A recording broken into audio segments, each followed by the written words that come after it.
waaw 200 000 litres huile la ñu soxla. waaw patriotes yi nga xam ne ay mécaniciens la ñii ay ferrailleurs képp ku ci gisati huile bu ko tuur wutal bidon 20 litres foo ko mën a jatt sa kër nga jatt ko fi ndax xam ne troisième mandat du am. manifestation yi nag léegi guerre day saf mondial ay mbuus lañ soxla ay mbuus.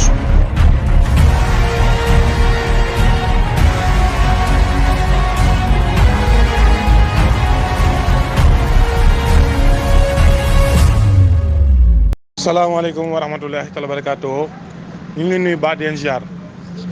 Moussa Baykat bi ñu fekk ci buntu bi ziar kulu Pastef rek kulu patriote ñu ngi lay ziar bu baax ñu wax ne gars yi waaw 200 000 litres huile la ñu soxla. waaw patriote yi nga xam ne ay mécaniciens la ñii ay ferrailleurs képp ku ci gisati huile bu ko tuur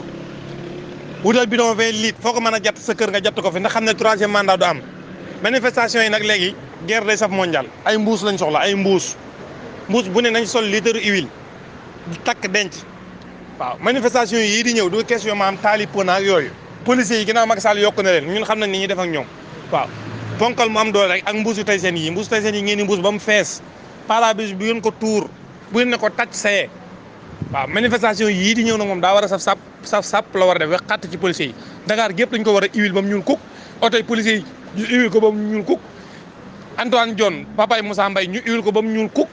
ñëpp lañu war a huile ba ñu ñuul kuk dëkk bi ñuul kuk Sen TV ak CNN ak BBC laat yëpp wane Dakar ne xam ne ñii population bu fépp lañ non troisième mandat voilà man nag moom pare naa moom stratégie bu ngeen lal bu ne pare naa man moom jiitu ca waaw te xam naa ne moom loolu du jàll moom troisième mandat bi moom du jàll ñu ngi koy fexe waaye du jàll ndax parce que ñoom li ñu laaj si ñu sàcc si alal mënuñu koo lijjanti fii ak 2023 Mansour Faye Antoine Diome Aly Ngouille Ndiaye Marème Faye Sall Farba Ngom Ablaye Sylla Mame Mbaye Niang ak ñeneen ñi nga xamee ni moom dañ ne muut ba ci Mimi Touré mii bokk ci opposant yi laal na mos na de waaw ñooñu ñëpp la ñuy téegal bu baax a baax wasalaamaaleykum wa rahmatulah